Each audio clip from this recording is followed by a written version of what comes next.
അസ്സലാമു അലൈക്കും വറഹ്മത്തുള്ളാഹി വബറകാതുഹു. ബിസ്മില്ലാഹി വൽഹംദുലില്ലാഹി വസ്സലാത്തു വസ്സലാമു അലാ റസൂലില്ലാഹി വഅലാ ആലിഹി വസഹ്ബിഹി അജ്മഈൻ. അമ്മാ ബഅദ്. വേദിയിലെ ബഹുമാന്യരായ പണ്ഡിതർ, നേതാക്കൾ, പ്രിയങ്കരായ ശ്രോതാക്കളെ, സുഹൃത്തുക്കളെ, മാനവസഞ്ചാരത്തിൻ്റെ ആശയതലങ്ങളെക്കുറിച്ച്, അത് ഇന്ന് എത്രത്തോളം രാജ്യത്തിന് അത്യാവശ്യമാണ് എന്നതിനെക്കുറിച്ചാണ് ഇതുവരെയും നമ്മോട് എല്ലാവരും സംവദിച്ചു പോയത്. തീർച്ചയായും രാജ്യം കാത്തിരിക്കുന്ന ഒരു സഞ്ചാരം എന്ന നിലക്ക് ഈ ആശയത്തെ ഉയർത്തിക്കൊണ്ടുവരാൻ നമുക്ക് സാധിക്കുന്നുണ്ട്. അതിനിയും മുന്നോട്ട് പോവേണ്ടതുണ്ട് എന്ന പ്രതീക്ഷ കൂടി, എന്ന ആവശ്യകത കൂടി ഇവിടെ മുന്നോട്ട് വയ്ക്കപ്പെട്ടിട്ടുമുണ്ട്. നമ്മുടെ രാജ്യം 1947 സ്വതന്ത്രമാകുമ്പോൾ നവീനമായ ഒരു ആദർശത്തിൻ്റെ, ഒരാശയത്തിൻ്റെ ഒരു യുഗ പര്യവസാനത്തിന് സാക്ഷി വഹിക്കുകയായിരുന്നു നമ്മൾ. പക്ഷേ അന്ന് നമ്മുടെ മുന്നിൽ ഒട്ടനേകം പ്രതിസന്ധികളുണ്ട്. വളരെ സത്യമായി പറഞ്ഞാൽ തന്നെ ഏകദേശം സമ്പൂർണമായും മനുഷ്യർ നിരക്ഷരർ എന്ന് പറയാൻ പറ്റും വിധം വെറും 25% പുരുഷന്മാരും 8% സ്ത്രീകളും മാത്രം സാക്ഷരരായിരുന്ന ഒരു രാജ്യത്ത്, സാമ്പത്തികമായ വളർച്ചയുടെ യാതൊരു സൂചനകളും കാണിക്കാതിരുന്ന ഒരു കാലത്ത് നിന്ന്, വളരെയധികം അസമത്വങ്ങളുടെ പ്രശ്നങ്ങളുള്ള ഒരു കാലത്ത് നിന്ന് എങ്ങനെയാണ് നമ്മൾ മുന്നോട്ട് വന്നത് എന്നതിനെ നമ്മൾ പഠിക്കുമ്പോൾ, എങ്ങനെയാണ് ഒരു രാജ്യം എന്ന അസ്തിത്വത്തിലേക്ക് നമ്മൾ മുന്നോട്ട് കയറി വന്നത് എന്നതിനെക്കുറിച്ച് നമ്മൾ ആലോചിക്കുമ്പോൾ നമുക്ക് 2 ഉത്തരങ്ങൾ ലഭിക്കും. അതിലൊന്ന്, നമ്മുടെ ദേശീയ നേതാക്കളുടെ, രാജ്യതന്ത്രജ്ഞരുടെ, അവരോട് തോളു ചേർന്ന് പ്രവർത്തിച്ച മനുഷ്യരുടെ വലിയ പ്രതീക്ഷയും അവരുടെ ആത്മവിശ്വാസവും അവരുടെ മനസ്സുറപ്പുമായിരുന്നു. രണ്ടാമത്തേത്, ഈ നാട്ടിലെ ജനങ്ങളുടെ അത്യത്ഭുതകരമായ, ലോകത്ത് സമാനതകളില്ലാത്ത പങ്കുവെപ്പിന്റെ, സ്നേഹത്തിന്റെ, സമർപ്പണത്തിന്റെ, വിട്ടുവീഴ്ചയുടെ മനോഭാവമായിരുന്നു എന്ന് നമുക്ക് എല്ലാ ചരിത്രകാരന്മാരും അടയാളപ്പെടുത്തിയത് കാണാനാവും. ഇന്ത്യയുടെ സ്വാതന്ത്ര്യാനന്തര ഇന്ത്യയുടെ ചരിത്രം എഴുതിയ മുഴുവൻ ആളുകളും ഈ ചരിത്രത്തെ കോറിയിട്ടിട്ടുണ്ട്. ഇന്ത്യ സിൻസ് ഇൻഡിപെൻഡൻസ്, സ്വാതന്ത്ര്യാനന്തര ഇന്ത്യ എന്ന പേരിൽ അതിവിശാലമായ ദശാബ്ദങ്ങളോളം നീണ്ട പഠനങ്ങൾ കൊണ്ട് എഴുതപ്പെട്ട ബിപിൻ ചന്ദ്രയുടെ പുസ്തകത്തിൽ നമുക്കിത് കാണാനാവും. മറ്റനേകം പുസ്തകങ്ങളിൽ ഈ ആശയത്തെ കാണാനാവും. അദ്ദേഹം പറയുന്നത്, ലോകത്തെ ഏറ്റവും പ്രധാനപ്പെട്ട രാഷ്ട്രീയ വിചക്ഷണന്മാർ എല്ലാവരും, അതിൽ ഡെലിക് ഹാരിസനെ പോലെയുള്ള അമേരിക്കയിലെ വിശ്വതരായ പണ്ഡിതരുണ്ട്, അവരെല്ലാവരും തന്നെ അഭിപ്രായപ്പെട്ടത് ഈ ഇന്ത്യ ഒരു കാലത്തും മുന്നോട്ട് പോകാൻ സാധ്യമല്ല, ഇതിനൊരു ജനാധിപത്യ മതേതര രാജ്യമായി നിലനിൽക്കാൻ സാധ്യമല്ല. കാരണം അവരിലെ ഭാഷാ വൈജാത്യം, അവരിലെ മതങ്ങളുടെ ബഹുലത, അവരിലെ വൈജാത്യങ്ങൾ, ജാതി, അനേകം പ്രശ്നങ്ങൾ ഉള്ളത് കൊണ്ട് തന്നെ ഈ സമൂഹത്തിന് ഒരിക്കലും ജനാധിപത്യ രാജ്യമായി വികസിതമായി മുന്നോട്ട് പോകാനാവില്ല എന്ന് ഡെലിക് ഹാരിസനെ പോലെയുള്ളവർ. ടൈംസ് മാഗസിൻ നിങ്ങൾക്കറിയാമോ, 1967 ടൈംസ് മാഗസിൻ ഒരു ലേഖന പരമ്പര തന്നെ പ്രസിദ്ധീകരിച്ചു. തന്നെ ശിഥിലമാക്കപ്പെടുന്ന ഇന്ത്യൻ ജനാധിപത്യം എന്നായിരുന്നു. അതിനകത്ത് ടൈംസിന്റെ പ്രധാന ലേഖകന്മാർ കുറിച്ചു വെച്ചത്, ഒരിക്കലും തന്നെ ഇന്ത്യക്ക് ജനാധിപത്യമായി മുന്നോട്ട് പോകാനാവില്ല എന്ന് മാത്രമല്ല, ജനാധിപത്യ വഴിയിൽ ഇന്ത്യയെ എന്ന മഹത്തായ പരീക്ഷണം ഇതാ അമ്പേ പരാജയപ്പെട്ടിരിക്കുന്നു എന്ന് പറഞ്ഞാണ് ആ കുറിപ്പുകൾ അവർ അവസാനിപ്പിച്ചത്. പിന്നെ എങ്ങനെയാണ് നമ്മുടെ രാജ്യം മുന്നോട്ട് പോയത്? അന്നും ഇന്നും എന്നും ഈ രാജ്യത്തിന്റെ ശക്തി എന്ന് പറയുന്നത് ഈ രാജ്യത്തെ ജനങ്ങളാണ്, ഈ രാജ്യത്തെ മനുഷ്യരാണ്. അടിത്തട്ടു ജനത, മുകളിൽ എന്തെല്ലാം ബഹള കോലാഹലങ്ങൾ ഉണ്ടാകുമ്പോഴും കൈകോർത്ത് പിടിക്കുന്ന അടിത്തട്ടു ജനത, ആ മനുഷ്യരുടെ വിശാലമായ സ്നേഹം, വിട്ടുവീഴ്ച, സമർപ്പണം, മറ്റുള്ളവർക്ക് വേണ്ടി അധ്വാനിക്കാനുള്ള അവരുടെ ഫലേച്ഛയില്ലാത്ത പ്രയത്നങ്ങൾ, ആ പ്രയത്നങ്ങൾ മാത്രമാണ് ഈ രാജ്യത്ത് മുന്നോട്ട് കൊണ്ടുപോയത് എന്ന് നമുക്ക് വായിച്ചെടുക്കാനാവും. പലപ്പോഴും ഇത്തരത്തിലുള്ള വിമർശനങ്ങൾ, രാജ്യത്തിന് മുന്നോട്ട് പോകാനാവില്ല എന്ന വിമർശനങ്ങൾ വന്നപ്പോൾ നമ്മുടെ പ്രഥമ പ്രധാനമന്ത്രിയായിരുന്ന ജവഹർലാൽ നെഹ്റു പറഞ്ഞത്, ഞാൻ ജനങ്ങളോട് സംസാരിക്കട്ടെ എന്നായിരുന്നു. ഞാൻ ജനങ്ങളോട് സംസാരിക്കട്ടെ, അവരിൽ എനിക്ക് പ്രതീക്ഷയുണ്ട്. ആ പ്രതീക്ഷയുടെ വികാര തള്ളിച്ചയിൽ നിന്നുകൊണ്ടാണ് നമ്മൾ ട്രിസ്റ്റ് വിത്ത് ഡെസ്റ്റിനി, നമ്മൾ ചരിത്രത്തോട് മുഖാമുഖം നിൽക്കുന്നു എന്ന പേരിൽ നെഹ്റു ഒരു പ്രഭാഷണം ദീർഘമായി നടത്തിയത് ചരിത്രത്തിൽ അടയാളപ്പെടുത്തപ്പെട്ടത്. അതുകൊണ്ട് തന്നെ ഇന്ത്യയിൽ ആദ്യ പൊതു തെരഞ്ഞെടുപ്പ് വന്നപ്പോൾ നെഹ്റു പറഞ്ഞു, ഞാൻ രാജ്യത്ത് മുഴുവൻ സഞ്ചരിക്കട്ടെ. 2000-ഓളം പൊതുയോഗങ്ങളിലാണ് അന്ന് നെഹ്റു നടന്ന് സംസാരിച്ചത്. കേരളത്തിൽ അനേകമിടങ്ങളിൽ അന്ന് നെഹ്റു വന്ന് സംസാരിച്ചിട്ടുണ്ട്. ആ സംസാരങ്ങളിൽ മുഴുവൻ നെഹ്റു വീണ്ടും ഊന്നി പറഞ്ഞത്, ഈ രാജ്യത്തിന്റെ സൗഹൃദം മാത്രമാണ് നമുക്ക് സ്വാതന്ത്ര്യം നൽകിയത്. ഈ രാജ്യത്തിന്റെ നാനാത്വം എന്ന ആശയമുണ്ടല്ലോ, നമ്മൾ തമ്മിലുള്ള മാനവ സൗഹൃദം ഉണ്ടല്ലോ, ആ സൗഹൃദം മാത്രമാണ് നമ്മെ രൂപപ്പെടുത്തിയത്. നിങ്ങൾ മറന്നുപോകരുത്. ഈ രാജ്യത്തിന്റെ വിപ്ലവകരമായ സ്വാതന്ത്ര്യ പോരാട്ടം എന്നൊക്കെ നിങ്ങൾ പേരിട്ട് വിളിക്കുന്നത് അത് സായുധ സമരമല്ല കേട്ടോ. അത് ചിലയിടത്ത് മാത്രം നടന്ന ചില മുന്നേറ്റങ്ങൾ മാത്രമാണ്. യഥാർത്ഥത്തിൽ സംഭവിച്ചത് നമ്മൾ ഒന്നിച്ചു നിന്നു എന്നത് മാത്രമാണ് എന്ന് നെഹ്റു വീണ്ടും വീണ്ടും പറഞ്ഞു. ആ പ്രഭാഷണങ്ങളിൽ രാജ്യത്തെ മുഴുവൻ രാഷ്ട്രീയ കക്ഷികളെ കുറിച്ചും ഒരുപക്ഷെ നെഹ്റുവിനെ വിമർശിക്കുന്നവരെ കുറിച്ച് പോലും നെഹ്റു പുകഴ്ത്തി പറഞ്ഞപ്പോൾ നെഹ്റുവിനോട് തന്റെ രാഷ്ട്രീയ അഭ്യുതകാംക്ഷികൾ ചോദിച്ചിട്ടുണ്ട്, നിങ്ങൾ എങ്ങനെ തെരഞ്ഞെടുപ്പ് ജയിക്കാനാണ്? നിങ്ങൾ ഒരിക്കലും ജയിക്കാൻ പോകുന്നില്ല, കാരണം നിങ്ങൾ പൊക്കി പറഞ്ഞിരിക്കുന്നത് നിങ്ങളുടെ എതിരാളികളെയാണ്.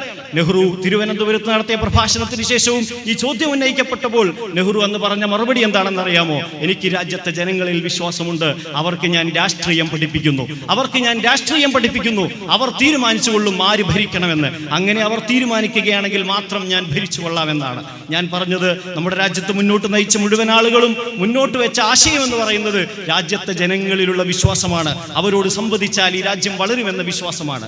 ആ വിശ്വാസത്തെ അതിനെ അരക്കിട്ടുറപ്പിക്കും വിധമാണ് ഗാന്ധിയും സംസാരിച്ചത്. ഗാന്ധിയെക്കുറിച്ച് ഇവിടെ പരാമർശിച്ചു പോയിട്ടുണ്ട്. ഞാൻ ദീർഘമായി അങ്ങോട്ട് പോകുന്നില്ല.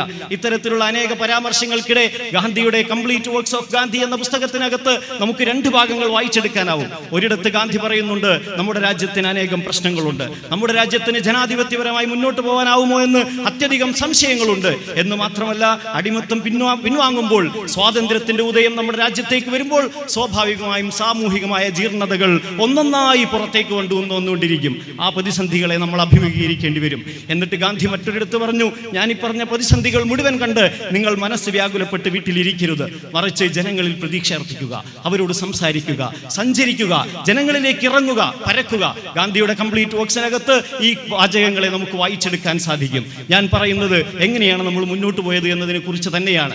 ഗാന്ധി അലി സഹോദരന്മാരുമായി ഗാഢമായ പ്രണയത്തിലായിരുന്നു, സ്നേഹത്തിലായിരുന്നു എന്ന് നമ്മൾ വായിച്ചിട്ടുണ്ട്.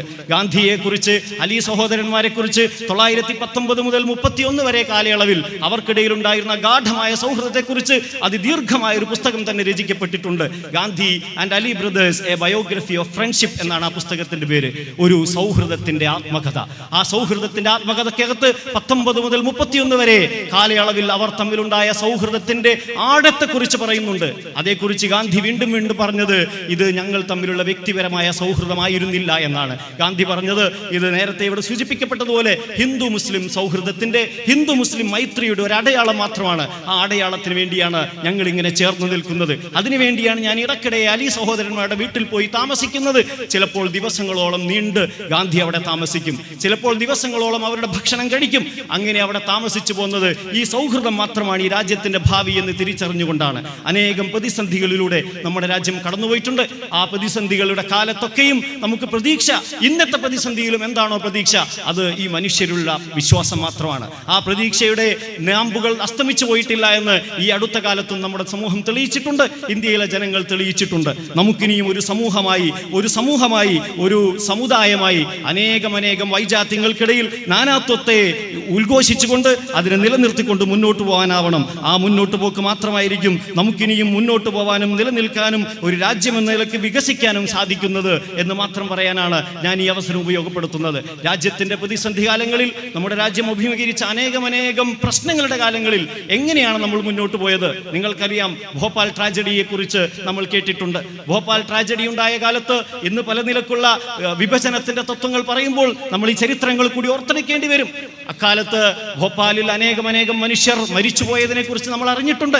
ആ ഗ്യാസ് ട്രാജഡി ഒരു പ്രദേശത്തെ മുഴുവൻ ആക്രമിക്കുന്നതിനൊപ്പം തന്നെ അതിലൂടെ കടന്നു പോകുന്ന ഭോപ്പാൽ റെയിൽവേ സ്റ്റേഷനിലൂടെ കടന്നു പോകുന്ന തീവണ്ടികളിൽ സഞ്ചരിക്കുന്ന 10,000-കണക്കായ മനുഷ്യരും മരിച്ചു പോകുമെന്ന് തിരിച്ചറിയുകയായിരുന്നു ഭോപ്പാലിൽ റെയിൽവേ സ്റ്റേഷനിലെ ഡെപ്യൂട്ടി സ്റ്റേഷൻ മാനേജറായിരുന്ന ഗുലാം ദസ്തഗീർ എഴുന്നേറ്റ് നോക്കുമ്പോൾ കണ്ടത് പുലർക്കാലത്ത് തന്നെ കാണാനായ കാഴ്ച എന്താണെന്ന് ചോദിച്ചാൽ പരന്നൊഴുകുന്ന ഗ്യാസിന്റെ പുകകളാണ്. ഇതെന്താണെന്ന് തിരിച്ചറിയുന്നതിന് മുമ്പേ തന്റെ ബോസിനെ സമീപിച്ച്, ഹരീഷ് ദുർവെ എന്ന ബോസിനെ സമീപിച്ചു. ബോസ് അപ്പോഴേക്കും അല്പം ഈ ശ്വാസത്തിനകത്തേക്ക് ഇത് കയറി അബോധാവസ്ഥയിലേക്ക് നീങ്ങുന്നുണ്ടായിരുന്നു. തൊട്ടുണർത്തി വിളിച്ചു, എന്തോ അപകടം വരുന്നുണ്ട്. ഹരീഷ് ദുർവെ പറഞ്ഞു, വേഗം പ്രവർത്തിക്കണം. അവർ അപ്പോൾ തന്നെ അനേകം തീവണ്ടികളെ വഴിതിരിച്ചു വിട്ടു. പല വണ്ടികളെയും പെട്ടെന്ന് പാസ് ചെയ്യാൻ അനുവദിച്ചു. ആ സ്റ്റേഷനിൽ നിർത്തേണ്ടതില്ല. ആളുകൾ വലിയ ഒച്ച വെച്ചു, ഞങ്ങൾക്ക് ഭോപ്പാലിൽ ഇറങ്ങണം. അവരെ മുഴുവൻ കടത്തിവിട്ടു. അങ്ങനെ കടത്തിവിടുന്നതിനിടയിലായി ഹരീഷ് ദുർവെ ആ ട്രാക്കിൽ വീണ് ഈ ഗ്യാസ് ശ്വസിച്ച് ശ്വാസം അടഞ്ഞ് മരിച്ചുപോയി. ആ മരണം കൂടി കണ്ട ഗുലാം ദസ്തഗീർ പണി നിർത്തിയില്ല. വേഗം ഓടി രക്ഷപ്പെടാമായിരുന്നു ഗുലാം ദസ്തഗീറിന്. പക്ഷേ ദസ്തഗീർ വീണ്ടും അവിടെ നിന്ന് 23ഓളം സഹപ്രവർത്തകരെ ഉപയോഗിച്ച് പരക്കം പാഞ്ഞ് മുഴുവൻ തീവണ്ടികളെയും സ്റ്റോപ്പ് ചെയ്യിപ്പിച്ച് പലതിനെയും വഴിതിരിച്ചു വിട്ട് അവിടങ്ങളിൽ കപ്പലിൽ അവരോടൊപ്പം ഉണ്ടായിരുന്ന 23 പേരിൽ പലരും വന്ന് കുഴിഞ്ഞു വീണ് മരിച്ചു എന്ന് ദസ്തഗീർ പിന്നീട് ഓർത്തെടുക്കുന്നുണ്ട്. വലിയ ശ്വാസകോശ സംബന്ധമായ പീഡ അനുഭവിച്ച് ദസ്തഗീർ വീണ്ടും 13-14 വർഷം ജീവിച്ചു എന്ന് ചരിത്രത്തിൽ നമുക്ക് വായിക്കാനാവും. 2019 ദ ഹിന്ദു പത്രം ആ വാർത്ത കൂടി പ്രസിദ്ധീകരിക്കുകയുണ്ടായി. ഒരു രാജ്യത്തിന്റെ സൗഹൃദത്തിന്റെ ആത്മകഥ ഹിന്ദു പത്രം ആ വാർത്ത പ്രസിദ്ധീകരിക്കുകയുണ്ടായി. ഞാൻ പറഞ്ഞു വരുന്നത്, രാജ്യത്തിന് മുന്നോട്ട് പോകാനുള്ള ഈ ആശയത്തിന്റെ ഈ അടിയൊഴുക്കിനെയാണ് നമ്മൾ തെരഞ്ഞു നടക്കേണ്ടത്. അതിനെ അന്വേഷിച്ചെടുക്കേണ്ടതുണ്ട്. നമ്മളെങ്ങനെയാണ് ഒരു സമൂഹമായത് എന്നത് നാം മറന്നു പോകരുത്. നമ്മളെങ്ങനെയാണ് ഈ രാജ്യം കെട്ടിപ്പടുത്തത് എന്ന് നാം ഒരിക്കലും വിസ്മരിക്കരുത്. ഈ രാജ്യത്തിന് വേണ്ടി, ഈ രാജ്യത്തിന് മുന്നോട്ട് പോക്കിന് വേണ്ടി ഏതെങ്കിലും ഇംഗ്ലീഷുകാരോ ബ്രിട്ടീഷുകാരോ ഏതെങ്കിലും സമൂഹമോ നൽകിയ ഔദാര്യത്തിന്റെ ഭാഗമായോ ഏതെങ്കിലും പട്ടാളക്കാർ നൽകിയ ആയുധത്തിന്റെ ബലത്തിലോ ഒരിക്കലും തന്നെ നമ്മുടെ രാജ്യം നമ്മൾ രൂപപ്പെടുത്തിയിട്ടില്ല.